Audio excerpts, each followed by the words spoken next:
ሰላም እንደምን ቆያችሁ የተከበራችሁ አድማጭ ተመልካቾቻችን።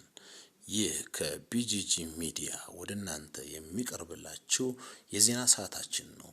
ዜናችንን እስከ መጨረሻው ድረስ ተከታተሉን።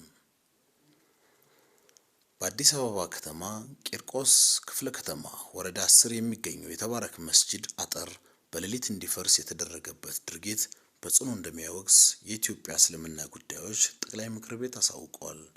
ጠቅላይ ምክር ቤቱ ከ1967 ዓ.ም ጀምሮ ለ50 ዓመታት መንፈሳዊ አገልግሎት እየሰጠ ባለው የተባረክ መስጂድ ላይ ከህጋዊ አሰራር ውጪ የተፈጸመውን የማፍረስ ድርጊት በጽኑ እናወግዛለን ብለዋል። የአዲስ አበባ ከተማ እስልምና ጉዳዮች ከፍተኛ ምክር ቤት ከሚመለከታቸው የመንግስት አካላት ጋር በመነጋገር በህጋዊ መንገድ የመስጂዱ ቅጥር እንዲታጠር ቢያደርግም ትላንት ሌሊት ጨለማን ተገን በማድረግ ከመንግስት የሥራ ሰዓት ውጪ እንዲፈርስ መደረጉ ጠቅላይ ምክር ቤቱን እንዳሳዘነ ገልጿል።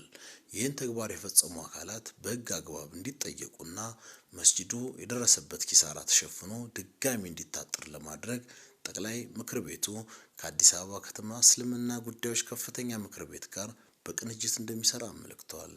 ጠቅላይ ምክር ቤቱ መስጂዶች የሙስሊሞች ቤተ አምልኮ ብቻ ሳይሆኑ እንደ አይን ብሌናቸው የሚጠብቋቸው መሰብሰቢያቸውና የልብ መርጊያቸው ጭምር በመሆናቸው ተመሳሳይ ድርጊቶች እንዳይፈጸሙም በዚሁ አጋጣሚ እናሳስባለን ብለዋል።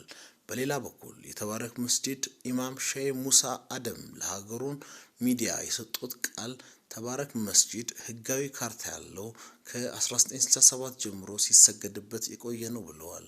ሙስሊም ማህበረሰቡ ባላወቀበት ሁኔታ በህጋዊ መልኩ የተሰራን የመስጂዱን አጥርና ታፔላ በውድቅት ሌሊት መጥቶ ማፍረስ ህገወጥ ተግባር ነው ሲሉ ገልጸዋል።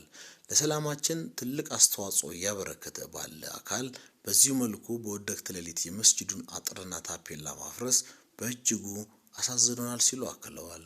አሁንም የሚመለከተው የመንግስት አካል ህዝበ ሙስሊሙ ላይ የፈጸመውን ትልቅ በደል በመመልከት የመስጂዱን አጥርና ታፔላ ወደ ነበረበት እንዲመለስ የበኩላቸውን አስተዋጽኦ እንዲወጡ ሲሉ ጥሪ